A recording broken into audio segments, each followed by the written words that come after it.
Okay, so here's a shape that Henry Segerman made, and we actually 3D printed it here. And he demonstrated some stuff with his version of this shape last night. And what's the neat thing about this shape? It looks like it creates like a field of squares, like a plane of squares. It's a plane, but it's sort kind of a curled up, rolled up plane. All right, let's take a look.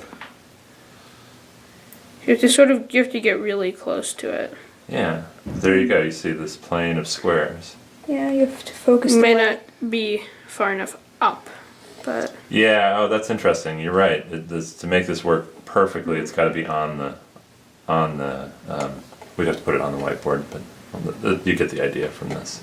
yeah. Especially, you get the idea. Remember, I asked you if lines come together. Do those lines always come together in the shadow? And it looks like the answer is yes. Yeah, they do. Oh yeah.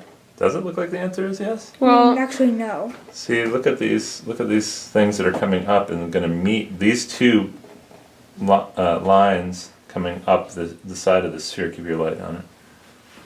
Come and meet at the top, right? Also, these lines and all the lines seem to meet right at the North Pole. but what happens? you're in the flattening it shadow? out. Where do they go?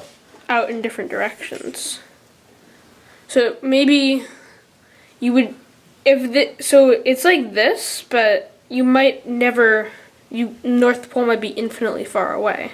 Yeah. But for some reason a point infinitely far away in this direction is a point infinitely far away in this direction. Oh yeah, and what other directions? Is it also the same And all point? the other directions. And all the other directions. So there's this big circle infinitely far away, but they're all the same point. Huh. So do you remember, you may not have caught it when he said this last night, that the sphere that we have here, it's like, yeah, either keep it lit or not. Okay. The sphere is the same as the plane with one extra point added. Do you remember when he said that? I think so. Okay, so if you take away one point from the sphere, you take away the North Pole, you get the whole plane. Yeah. But when you add in the North Pole, what do you have to add into the plane? You have to make it a sphere like this. Well, no, to the plane. Where does the North Pole project to? You just said it before. An infinitely large circle. Yeah. So there's an infinity. There's a single point that we'll call infinity that you can think of maybe as being an infinitely large circle, or you could just think of it as being a point. If you go this direction, this direction, this direction, this direction, you get to the same point. So the sphere is the same as the plane. Plus 1 point. Plus 1 point. Cool.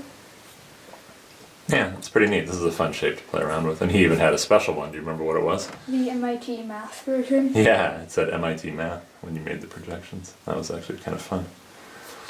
All right, guys. Great work today.